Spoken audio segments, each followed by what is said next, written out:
Hi friends. आज हम लोग लाइनेक्स एनएफएस के बारे में पढ़ेंगे और साथ में हम लोग एनएफएस सर्वर कैसे बनाना है, एनएफएस क्लाइंट कैसे बनाना है, कैसे क्लाइंट के थ्रू एनएफएस सर्वर को माउंट करके और डेटा को एक्सेस करना है। So let us start now. तो सबसे पहला क्वेश्चन होता है, what is NFS? It's a network file system which allows a Linux server to share directories with other Linux machine over the network, just like accessing a local folder. So you have two servers or you have two machines. So you want to share your data over the network. So for that, basically we need to install and configure NFS protocol. So सबसे पहले lab setup करते हैं। तो मैंने क्या करा है कि दो वर्चुअल मशीन बना ली है, राइट। और ये पहले बना कर रखा हो ताकि थोड़ा सा टाइम कम लगे। तो मैं आपको दिखाता हूँ, ये मेरा एनएफएस, मैंने एक मशीन वर्चुअल मशीन बनाई है। अब इसमें कुछ नहीं किया, ईटीसी होस्ट में जो भी मेरा आईपी है मेरा ये 200.129। मैंने क्या किया, इसको ईटीसी होस्ट में डाल दिया 192.168.200.129। यहाँ पे होस्ट नेम डाल दिया nfsserver.example.com। ये उसका सी नेम डाल दिया, शॉर्ट नेम। और यहाँ लॉग होस्ट का मतलब इसी मशीन का आईपी है। ये एक दूसरी मशीन है जो क्लाइंट मशीन है, जहाँ से हम जाकर शेयर माउंट करेंगे, उसका आईपी भी मैंने डाल दिया यहाँ पे, राइट। और आपको इसके अलावा और कुछ नहीं करना है, राइट। ऐसे ही दूसरी मशीन आपने बनाया, वहाँ पे भी आपने ईटीसी होस्ट में आपने क्लाइंट मशीन का एनएफएस सर्वर का डाल दिया, साथ एनएफएस क्लाइंट 1 है, राइट, उसका आईपी है। और कुछ नहीं करना है। ये करने के बाद आपको मशीन को रिबूट कर देना है। रिबूट होने के बाद अब आपको कमांड परफॉर्म करना है। सबसे पहले आपको एक डायरेक्टरी शेयर करनी है, तो ध्यान रखना है कि ये डायरेक्टरी के अंदर डेटा आपको डाल करके इसको एक्सपोर्ट करना है क्लाइंट के लिए। तो let us install the package first.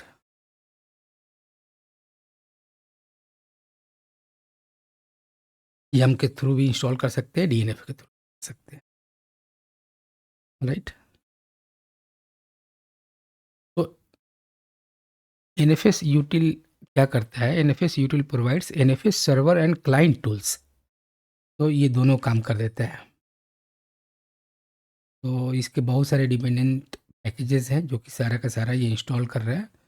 और आईपीसी बाइंड पे काम करता है। बाइंड बेसिकली क्या है? आईपीसी बाइंड एक प्रोटोकॉल होता है 111, उसी के बेसिस पे ये काम करता है इंटरफेस।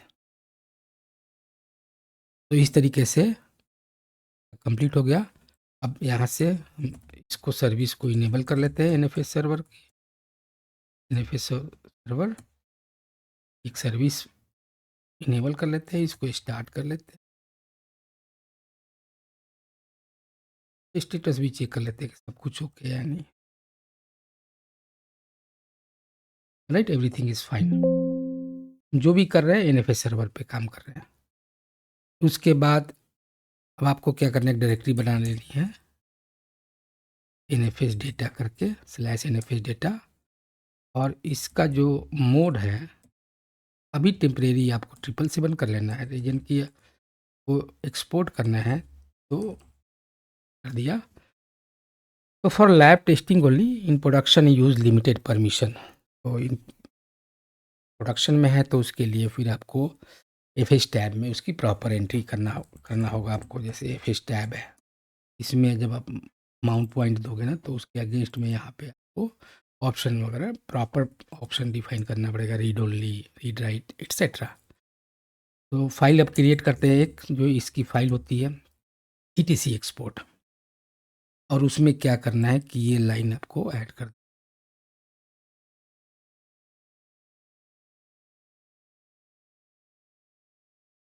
ये लाइन ऐड कर देनी है। मैं समझा ये लाइन है क्या।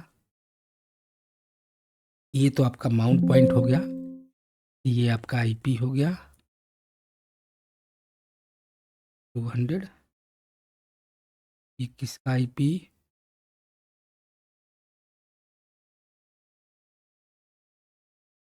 है,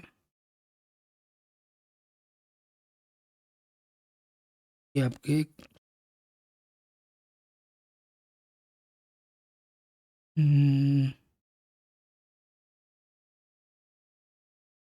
मेरे ख्याल से ये है, कोड करना है ये 130, मैं इसको 129 भी कर लेता हूँ। जैसे ये क्लाइंट के लिए है, इसको एक्सपोर्ट करना है, read write sync no root squash. तो इसका आपको मैं बताता हूँ कि ये है क्या। सो RW का मतलब आप लोग समझ रहे हैं, रीड राइट। सिंक का मतलब ये डेटा को राइट करता है safely in the disk. No root squash का मतलब क्लाइंट रूट और सर्वर का रूट दोनों को मैच करने के लिए होता है रीड, RO रीड ओनली। तो इस तरीके से अब क्या करते हैं, आपको इसको रीलोड करना है, राइट। ने जो भी किया है इसको रीलोड कर दिया, राइट, लोड कर दिया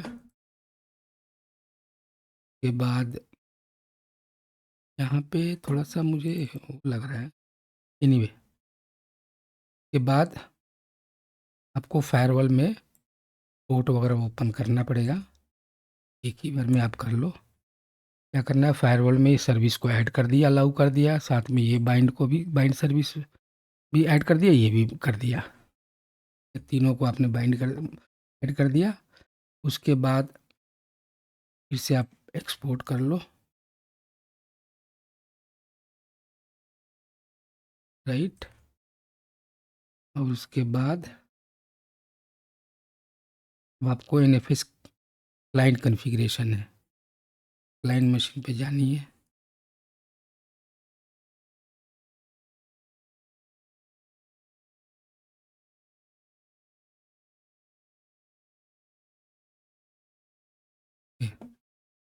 B सर्वर का हो गया, S सर्वर का हो गया, B इसका हो गया, ठीक है। ने यहाँ पे इसको मैं इधर में चेंज कर लूँगा, कोई बात नहीं। तो ये वो क्लाइंट मशीन पे जाना है, आप क्लाइंट मशीन पे चले गए। अब क्लाइंट पे भी कुछ आपको इंस्टॉल करना है पैकेजेस वगैरह। ये पैकेज आपको इंस्टॉल करने लगा क्लाइंट मशीन पे।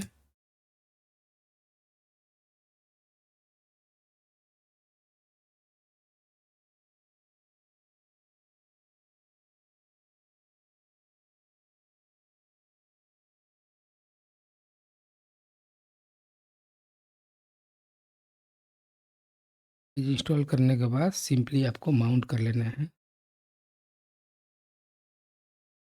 डायरेक्टरी बनानी है माउंट पॉइंट। उसके बाद सर्वर का IP, देन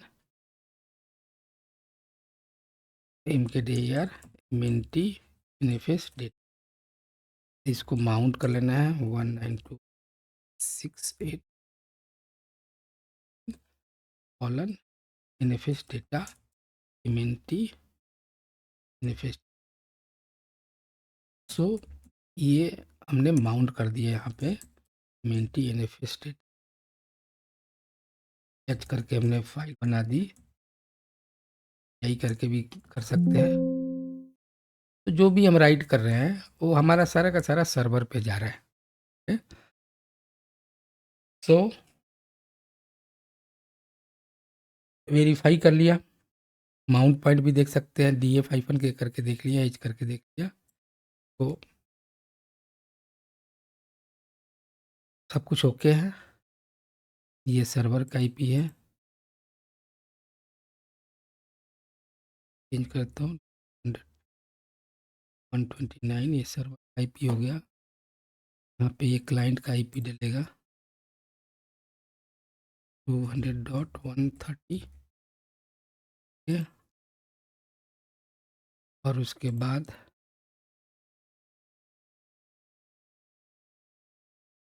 ये कर लिया, उसके बाद टच करके हमने फाइल क्रिएट कर लिया, देख लिया। अब इसमें एडिट करना है, अगर लगता है कि नहीं नेक्स्ट रिबूट पे भी ये माउंट रहे आपको ये सेम चीज़ वी आई इस टाइप में डाल देनी है, डन जाना है। जो भी करना है ये क्लाइंट एंड पे करना है।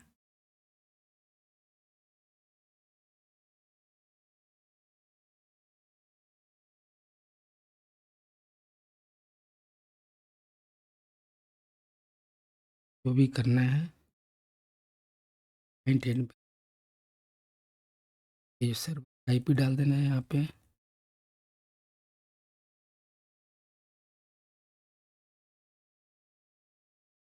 नाइन। सो इस तरीके से माउंट हाइफन ए करके देना, कोई एरर नहीं है।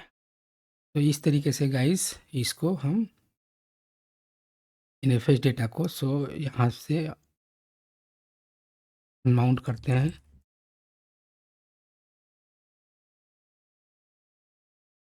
तो हटा देते हैं, माउंट हाइफन ए करते हैं, अपने आप हट यू माउंट कर लेते हैं। मेंटी ये है इसलिए कि यहीं से बैठ करके मैं कर रहा हूँ। राइट, ये हो गया। जब सर्वर पे देखते हैं कि मेरा डेटा जो राइट आपने किया वो आया या नहीं आया। मैनिफेस्ट डेटा, दो फाइलें आ गई। राइट, तो इस तरीके से यहाँ से भी करोगे तो आपको सेव हो जाएगा। और क्लाइंट मशीन पे मैं दिखाता हूँ।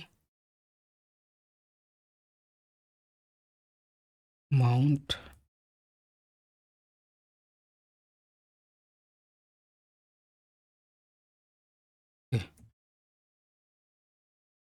MNT मैनिफेस्ट,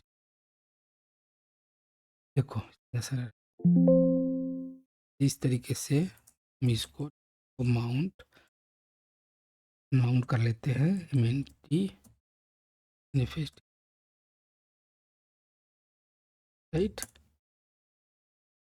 इस तरीके से हम लोग एनएफएस सर्वर बना सकते हैं और एनएफएस क्लाइंट पे माउंट कर सकते हैं। तो डेटा आप ओवर द नेटवर्क ट्रैवल करवा सकते हो। Right guys, thank you so much.